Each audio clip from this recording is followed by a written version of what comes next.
warahmatullahi wabarakatuh. Yang terhormat dosen penguji ujian kinerja PPG Daljab Angkatan 1 tahun 2021. Perkenalkan, nama saya Septian Aji Setia Permana, guru SMP Plus Al-Ma'ruf, Kota Tasikmalaya, Provinsi Jawa Barat. Pada kesempatan hari ini, Senin 19 Juli 2021, saya akan melaksanakan kegiatan praktik pembelajaran untuk memenuhi ujian kinerja PPG Daljab Angkatan 1 tahun 2021 dengan mengambil KD 4.5, yaitu menyimpulkan unsur pembangun karya sastra dengan bukti pendukungnya dari cerita pendek yang dibaca atau didengar di jenjang SMP kelas 9. Untuk lebih jelasnya, berikut video praktik pembelajaran yang telah saya laksanakan. Terima kasih. Wassalamualaikum warahmatullahi wabarakatuh.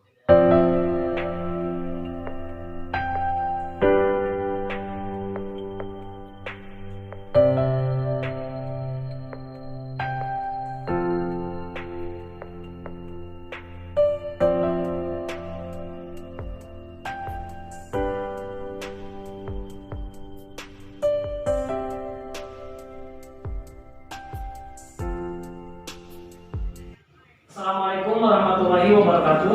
Waalaikumsalam warahmatullahi wabarakatuh. Bismillahirrahmanirrahim. Alhamdulillahirrahmanirrahim. Pada kesempatan ini kita masih diberikan kesempatan untuk bertemu dalam pembelajaran bahasa Indonesia, ya. Walaupun kita sedang dalam kondisi pandemi, mudah-mudahan tidak mematahkan semangat kalian, ya, untuk tetap menuntut ilmu dalam proses pembelajaran. Baik, sebelum kita memulai pembelajaran, alangkah baiknya kita berdoa terlebih dahulu. Silakan ketua kelas Habib pimpin untuk berdoa. Berdoa mulai.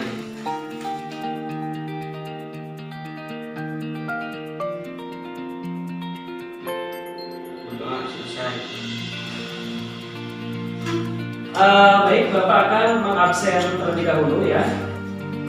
Ayuli, Sri Pani. Untuk pembelajaran hari ini kita akan memasuki materi yang baru, ya. Tapi sebelum Bapak menyampaikan materi yang baru, masih ingat pembelajaran sebelumnya kita belajar apa? Puisi. Ya, puisi rakyat itu ada apa saja? Pantun, gurita, ya, syair, terus apa lagi? Udah. Nah, ya, untuk pertemuan hari ini kita tidak akan membahas tentang puisi rakyat, tapi kita akan membahas tentang teks cerpen, yaitu menyimpulkan unsur pembangun pada teks cerpen beserta bukti pendukungnya, ya. Nah, sebelum kita masuk ke materi, ya, ada hal yang harus kalian ketahui. Ini untuk tujuan pembelajarannya dan di kompetensi dasar yang harus kalian ketahui. Kompetensi dasarnya yaitu menyimpulkan unsur-unsur pembangun karya sastra dengan bukti yang mendukung dari cerita pendek yang dibaca atau didengar. Nah, dengan indikator pencapaian kompetensinya, satu, nanti kalian akan menunjukkan bukti yang mendukung unsur pembangun karya sastra dari cerita pendek.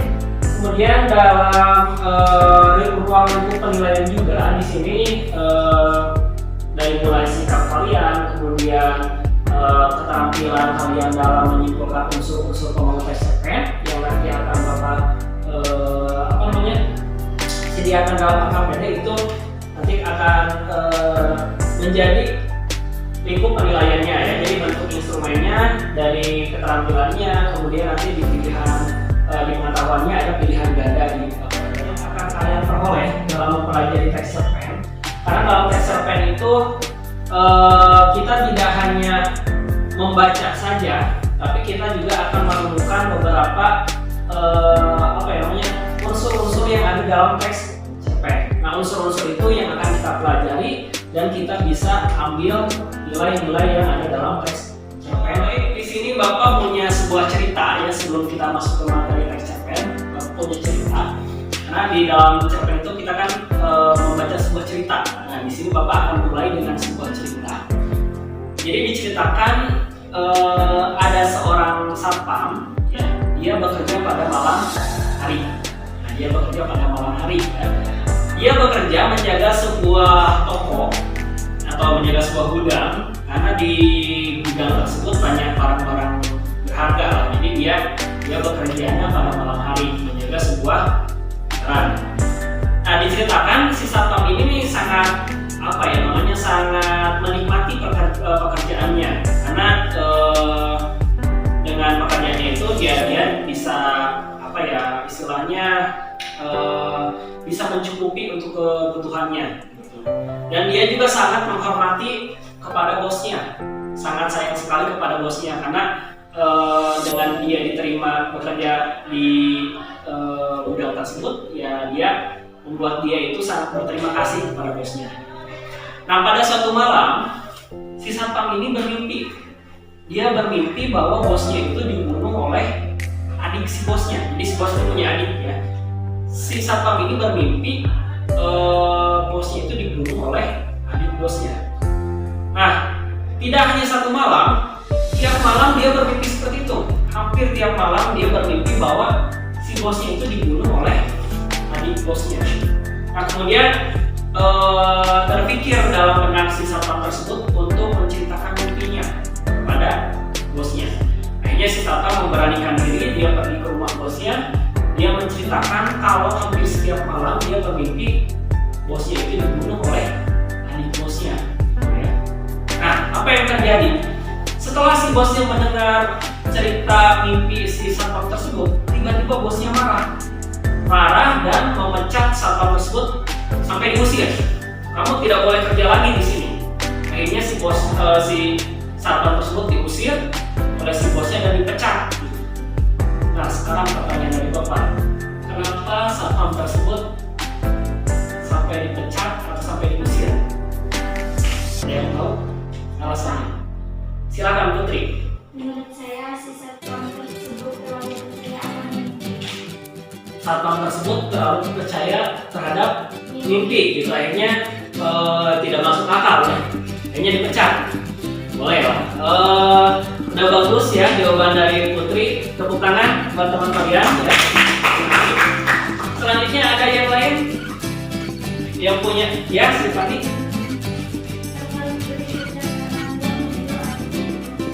Menuduh. Jadi kurang sopan ya menuduh adiknya sendiri, sama adiknya si bos ya. Akhirnya si bosnya marah dan memecat satpam tersebut. Ya, ada yang lain mungkin? Jawaban yang lain? Ya, bagus tadi Stefani ya jawabannya. Tapi tahu tidak jawaban yang benar apa? Jawaban yang benar adalah karena satpam itu tidak bekerja dengan baik. Kenapa tidak bekerja dengan baik? Karena dia bekerja kan pada malam hari. Dia bermimpi pada malam hari. Berarti dia kerja tidak? Tidak, berarti jawabannya tidur ya.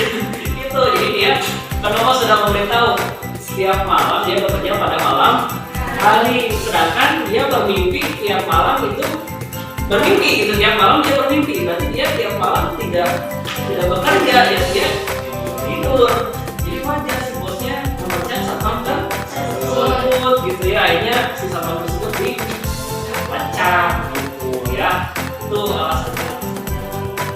Pemalas. Kenapa dia malas?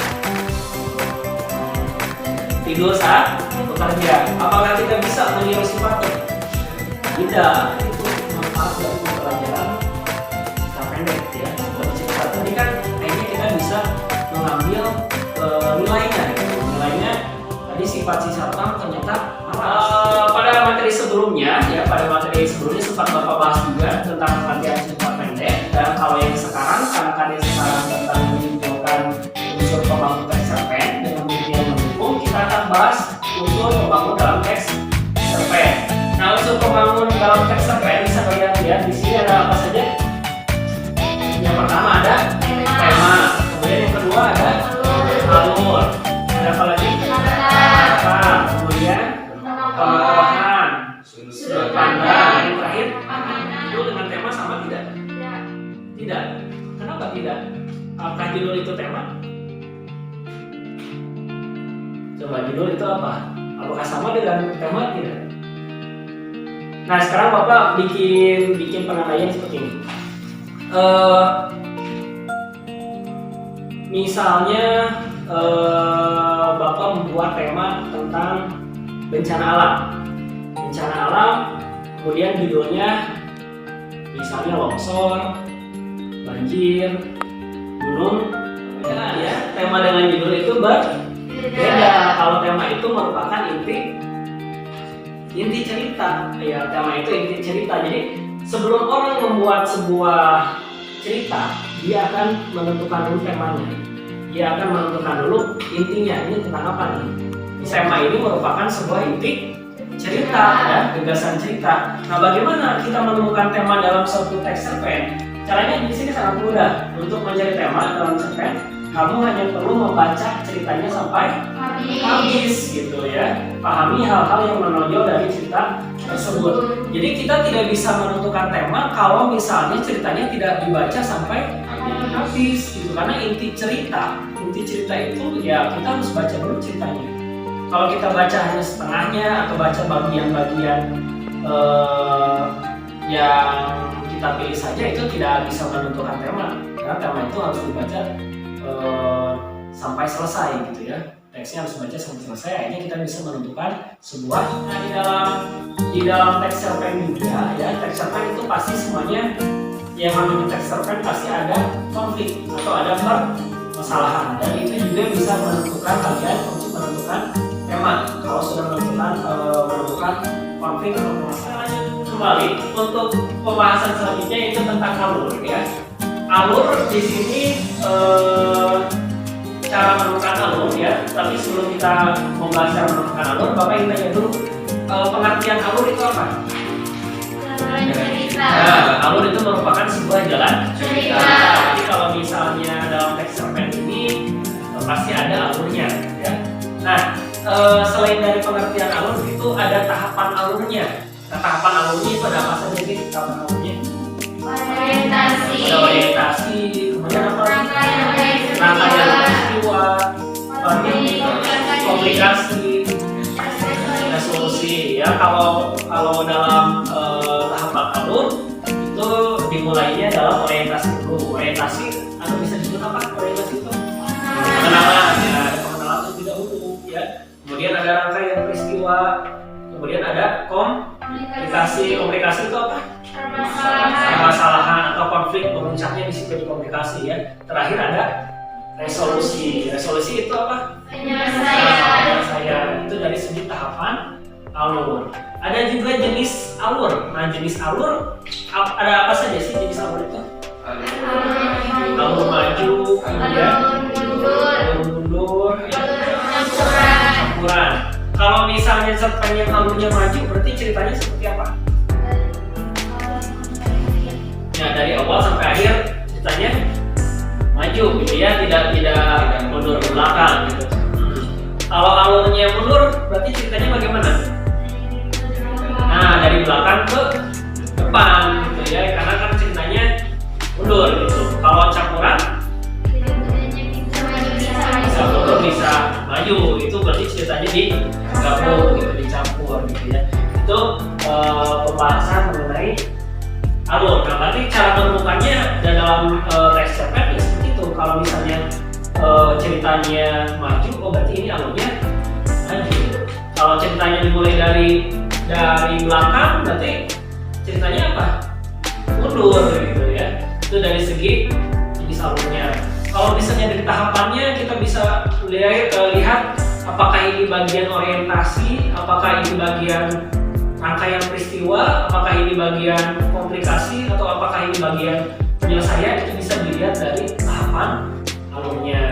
Seperti itu, ya, untuk jenis alur. Nah, selanjutnya setelah kita membahas tentang tadi alur, langsung kita akan lanjutkan materi selanjutnya, itu tentang tokoh, ya. Di sini lebih ke watak, ya.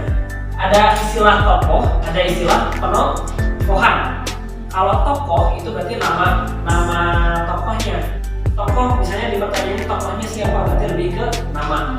Tapi kalau penokohan itu lebih ke watak, ya, lebih ke watak atau sifat, gitu. Nah, kita akan bahas tentang watak tokoh. Di sini watak tokoh ada apa aja?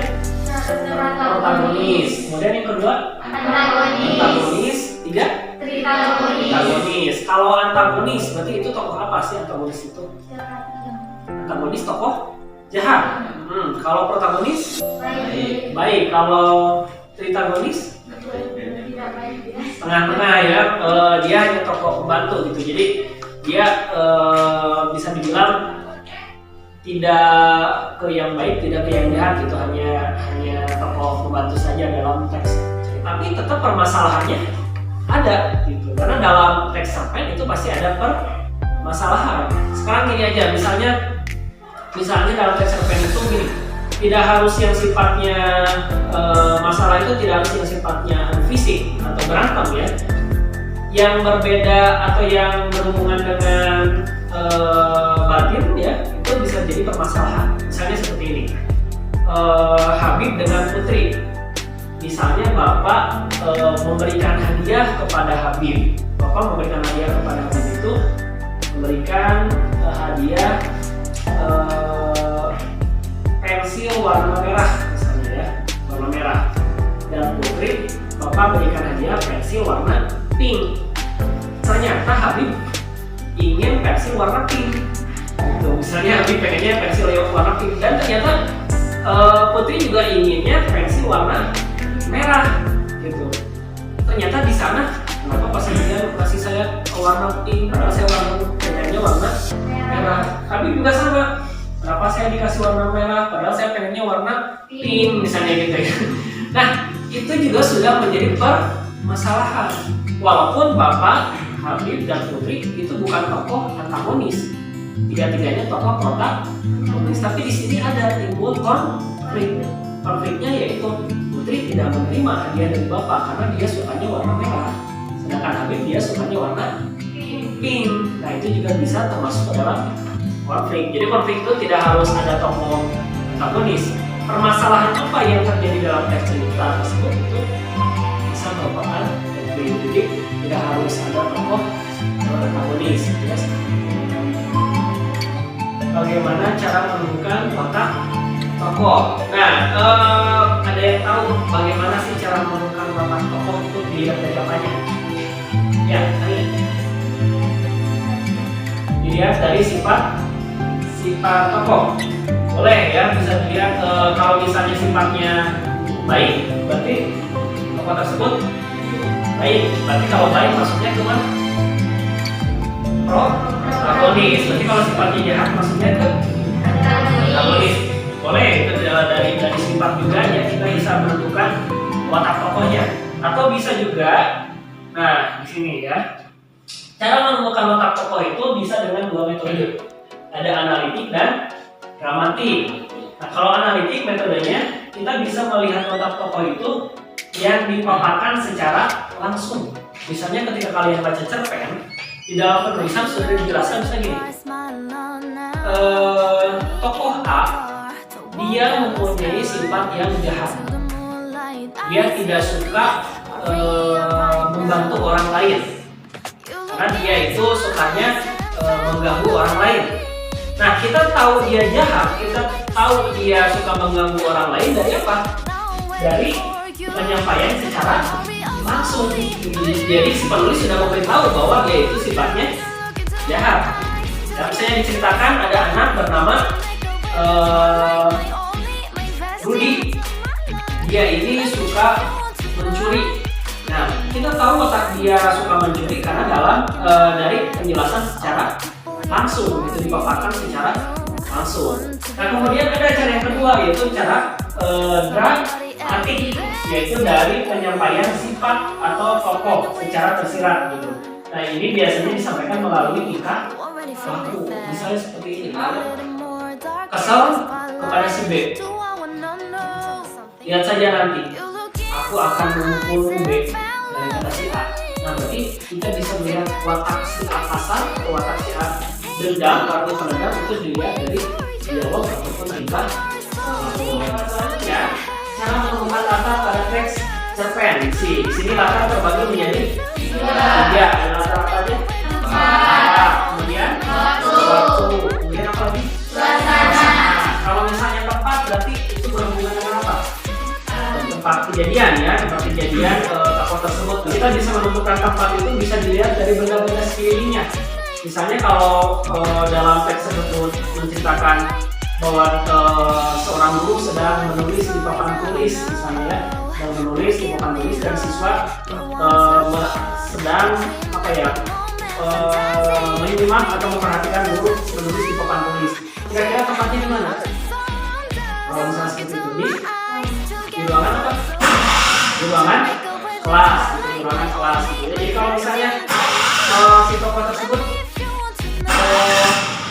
dia menggunakan selimut, kemudian dia mau bereskan bantalnya, kayaknya dia tidur. Berarti tempatnya di mana?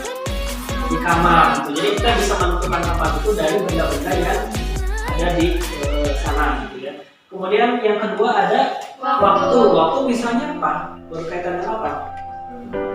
Ya, malam hari, misalnya itu apa lagi? Siang hari, ya, pagi. Nah itu kita bisa lihat tanda-tandanya. Misalnya ibuku langsung menutup pintu dan menyalakan lampu semua rumah karena matahari sudah terbenam. Misalnya itu sudah terbenam, dan itu menunjukkan mau ke suasana mau ke waktu apa? Malam, menjelang waktu malam hari. Jadi kalian bisa menentukan waktu itu dari tanda-tanda seperti itu. Kemudian ada juga latar suasana. Nah kalau suasana ini biasanya berkaitan dengan apa? Suasana bahagia, misalnya itu apa lagi? Sedih, gitu ya. Terus apa lagi? Tegang, gitu. Seperti tadi yang Bapak sampaikan di awal cerita si Satpam. Ketika si Satpam itu dipecat dan diusir, suasananya apa? Sedih karena dia dipecat gitu. Apakah bahagia? Tidak gitu. Kita kok tahu dia suasananya sedih karena terlihat dari situasinya dia dipecat dan menjadi diusir gitu. Itu untuk menentukan latar ya dari segi tempat, kemudian waktu dan suasana. Nah selanjutnya sekarang kita akan menemukan sudut pandang pada teks cerpen. Di sini sudut pandang adalah cara yang digunakan penulis untuk menyampaikan sebuah cerita, atau bisa disebut juga posisi si pengarang dalam sebuah cerita ini sebagai apa, gitu kan? Di sini sudut pandang ini ada sudut pandang orang pertama, ya, ada juga sudut pandang orang ketiga, gitu. Nah, kenapa tidak ada orang kedua? Ada orang pertama dan orang ketiga. Kalau orang pertama di sini menggunakan aku dan saya, orang ketiga menggunakan dia. Kenapa tidak ada orang kedua? Coba, kenapa tidak ada orang kedua? Sekarang gini, Bapak akan kasih gambaran gini. Bapak bertanya ke Sri Pani ya. Sri Pani, bagaimana kabarmu? Berarti Bapak orang pertama, Sri Pani orang kedua ya. Bagaimana kabarmu? Bapak menanyakan menggunakan mu. Berarti ke orang kedua. Sri Pani menjawab, kabar saya baik Pak. Ketika Bapak bertanya, Sri Pani bagaimana kabarnya? Berarti Bapak menanyakan ke orang yang ketiga. Sri Pani sebagai orang kedua. Bapak orang pertama, Sri Pani orang kedua, dan dia orang ketiga. Nah, ketika Bapak bertanya, itu Bapak orang pertama menggunakan kata aku. Aku, misalnya Bapak bercerita ke Sri Pani, itu menggunakan orang pertama aku. Dan Bapak juga misalnya akan menceritakan teman Bapak. Kalau Bapak menceritakan teman Bapak ke Sri Pani, teman Bapak Bapak akan mengatakan kamu atau dia ke teman Bapak? Dia. Kan seperti ini mungkin. Saya punya teman Sri Pani. Dia bernama. Apakah Bapak menggunakan kata dia atau menggunakan kamu bernama? Dia. Menggunakan kata dia. Kenapa menggunakan kata dia? Orang ketiga. Kenapa tidak menggunakan kata kamu? Karena kamu itu Sri Pani. Karena Bapak sedang menceritakan dia itu ke Sri Pani. Nah, orang kedua di sini tidak ada karena orang keduanya kalian yang membaca. Ya. Ketika kalian membaca teks cerpen, ya, si penulis itu bisa menceritakan dirinya sebagai orang pertama atau bisa menceritakan orang lain sebagai orang ketiga. Dan kalian yang membaca adalah orang kedua, gitu. Makanya kenapa Pak tidak ada orang kedua di sini? Ya, karena ini misalnya tadi yang Bapak contohkan, Bapak ketika berkomunikasi dengan Sripani di sini sebagai orang kedua. Paham? Nah, jadi itu ya unsur pembangun teks cerpen. Tadi kita sudah membahas ada dalam unsur intrinsik, bisa juga di dalam unsur eksplisit. Artinya bisa ada dalam cerita ya, secara tersurat, bisa juga secara tersirat. Jadi amanatnya bisa kita baca secara langsung, juga bisa kita temukan secara langsung. Nah baik, di sini Bapak ada KPD, jadi Bapak akan bagikan KPD beserta teks cerpennya. Jadi ada soal pilihan ganda dan juga ada teks cerpen.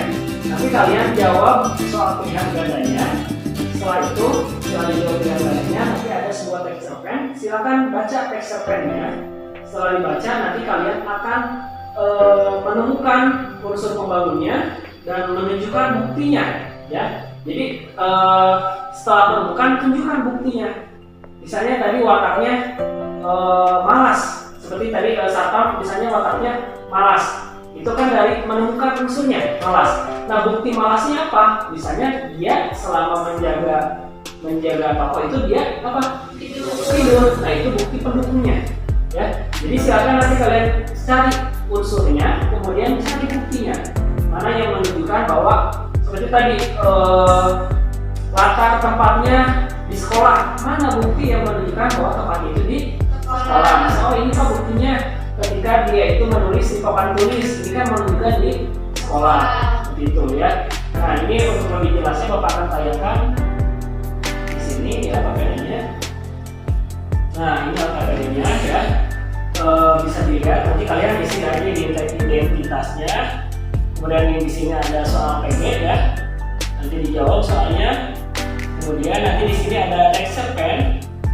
Teks cerpennya judulnya H-1 oleh Yuda. Itu cerpennya sangat bagus sekali. Nanti kalian baca dan nanti kalian akan analisis ya, analisis cerpennya. Dan di sini nanti ada kolom. Kalian temukan unsur intrinsiknya. Kemudian di kolom selanjutnya cari bukti pendukungnya, gitu ya. Ada yang ditanyakan dulu di LKPD-nya? Sudah paham? Nah, kalau sudah paham, Bapak akan bagikan LKPD-nya ya.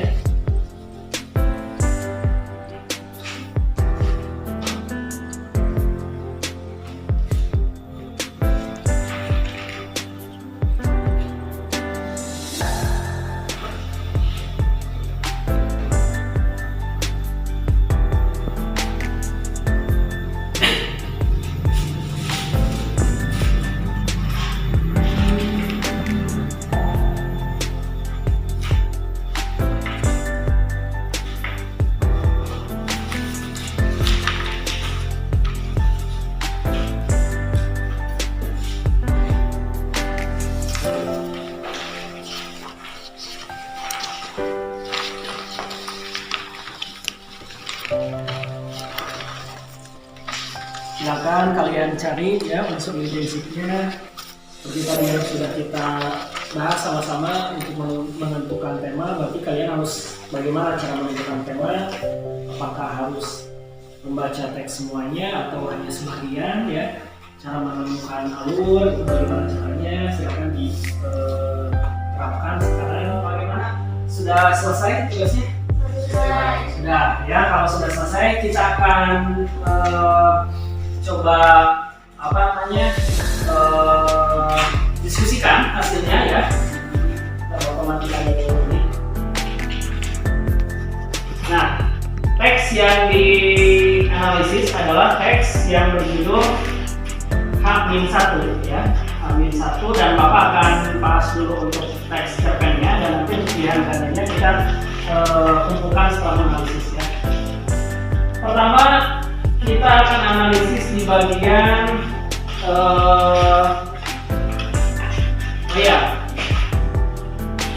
kita analisis secara acak saja. Siapa yang mau duluan silakan angkat tangan dan kalian menemukan unsur apa.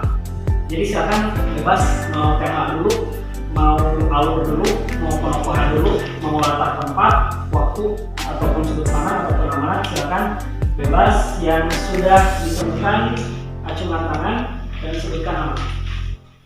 Ya, Habib. Habib menemukan unsur apa? Alur.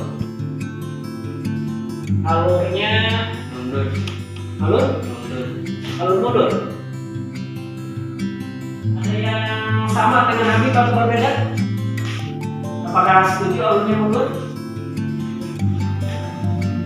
Ada yang beda? Menurut Putri alurnya maju. Wah, menurut Putri alurnya maju. Ya. Jadi ada dua. Nah, nanti kita cek apakah benar alurnya maju atau alurnya mundur. Maju. Kenapa? Karena yang mundur di sini bukan mundur si pokoknya, tapi dia hanya mengingat ketika zaman penjajahan dulu, ya. Zaman ketika pahlawan-pahlawan ingin berjuang memerdekakan Indonesia. Gitu. Jadi di sini mungkin maksud Habib di sini menurut itu menjelaskan ini, ya, menjelaskan tentang penjajahan. Tapi di sini tidak ada yang menjelaskan bahwa si tokoh itu berada dalam kondisi penjajahan tersebut. Gitu. Jadi di sini tetap alurnya menggunakan alur maju, ya. Tapi udah bagus, Habib, ya. Udah bagus analisisnya, gitu. Tapi di sini mundur di sini yaitu mundur hanya cerita ketika para pahlawan di sini berjuang untuk memerdekakan Indonesia, gitu ya. Jadi untuk tokohnya tidak mundur, tidak menceritakan dia selama berada di zaman itu. Ya. Bagus ya dari Habib. Kemudian yang selanjutnya siapa yang ingin mencoba? Ya, unsur apa yang ditemukan? Latar waktunya. Waktunya kapan? 16 Agustus 2020. Latar waktu. Waktunya 16 Agustus. Ada buktinya? Bukti buktinya? Baik.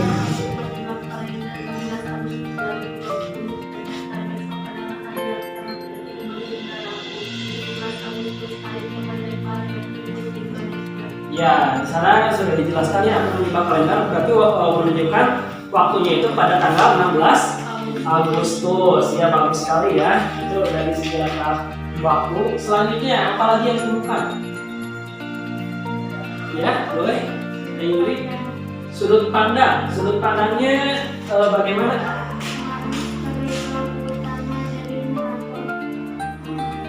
Pandang, sudut pandangnya berarti dia sebagai pelaku utama,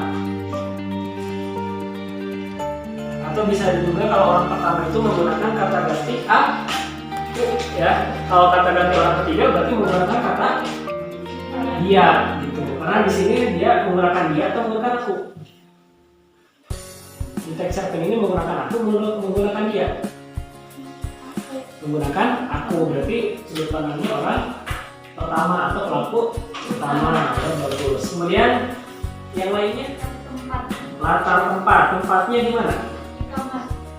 Latar tempat, tempatnya di kamar. Boleh bukti penemunya apa? Menunjukkan di kamar. Aku berbaring lagi di tempat tidurku, menatap langit sama dengan kosong. Nah, aku berbaring lagi di tempat tidurku. Berarti latar tempatnya di sana menunjukkan kamar, ya. Latar tempatnya berarti menunjukkan kamar. Berbaring di tempat tidurku. Tempat tidurku berarti tempat tidur tidak mungkin latarnya di dapur, gitu ya, ataupun di kamar mandi, gitu. Kalau tempat tidur berarti latar tempatnya di kamar, gitu ya, sudah jelas, gitu. Itu maksudnya ke kamar. Ada lagi? Udah bagus ya, Putri. Yang lainnya ada lagi yang bisa di kamar? Ya, boleh untuk apa? Unsur videonya yaitu perubahan. Perubahan itu bagaimana?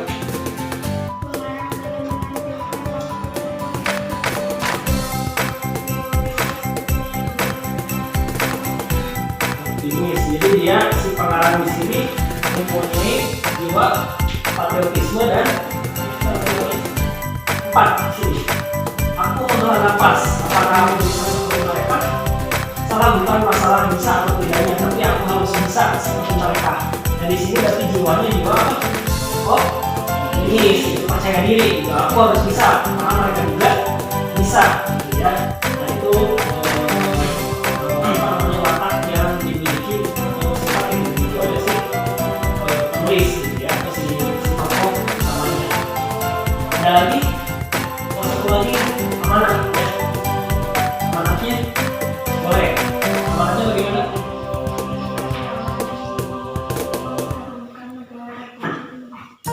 berkaryalah.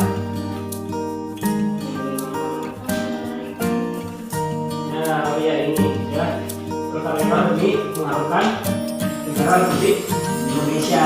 Karena di sini si penulis dia apa namanya? Dia berjuangnya dengan cara apa? Dengan cara kan kalau pahlawan dia pahlawan bertarung mati-matian untuk memerdekakan kemerdekaan Indonesia. Nah, si penulis di sini berjuangnya dengan cara bagaimana? Menulis di blog ya, menulis di blog gitu. Nah itu pun termasuk ke dalam hal yang bermanfaat. Dia membuat sebuah tulisan yang sangat bermanfaat dan nantinya bisa dibaca oleh orang banyak. Makanya dia berkarya dalam tulisan. Ya. Nah itu ya yang akan bisa kita ambil nilai-nilainya dalam teks cerpen di sini. Di sini teks cerpennya si tokoh ini bisa kita tiru ya sifatnya dari mulai apa tadi sifat apa? Optimis, kemudian apa lagi?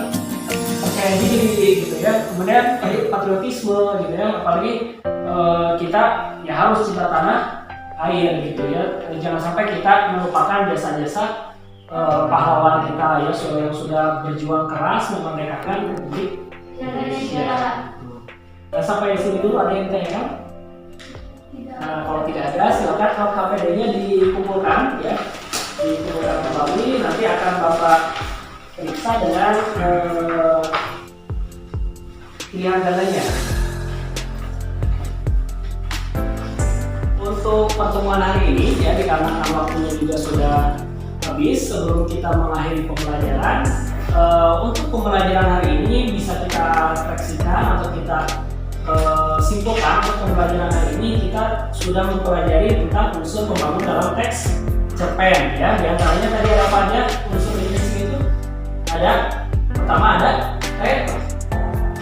tema, kedua ada latar ya, ketiga ada penokohan, kemudian ada apa lagi? Sudut pandang, dan yang terakhir adalah amanat. Itu yang sudah kita pelajari ya. Tema dengan judul sama tidak? Tidak ya, tema dengan judul itu ya. Kemudian dalam teks cerpen juga apakah ada nilai yang bisa kita ambil? Ada ya. Apakah bermanfaat tidak teks cerpen? Bermanfaat. Seperti tadi kita bisa mempelajari apa namanya sifat-sifat yang baik itu bisa kita tiru ya. Kalau yang sifat yang jahat boleh ditiru atau tidak? Tidak. Nilai yang bisa kalian ambil dari sebuah cerita pendek gitu. Nah untuk pertemuan selanjutnya kita masih membahas tentang teks cerpen tapi lebih ke unsur kebahasaan yang ada dalam teks cerpen. Jadi itu untuk pertemuan selanjutnya. Dan untuk pertemuan hari ini Bapak cukupkan sekian, dan Bapak juga tidak lupa ya untuk menjaga protokol kesehatan karena kita masih berada dalam situasi pandemi ya. Dan selama pembelajaran berlangsung dari awal sampai akhir, Bapak mohon maaf apabila banyak kesalahan dalam penyampaian. Mudah-mudahan apa yang Bapak sampaikan ini tidak puas, jadi kalian mencari informasi lagi, gitu. Terus belajar. Jangan sampai hanya belajar di sini saja, tapi kalian terus belajar mencari informasi dari berbagai sumber yang lain, gitu, ya. Dan sebelum kita mengakhiri pembelajaran, kita berdoa terlebih dahulu. Silakan pimpin oleh ketua kelas. Doa mulai.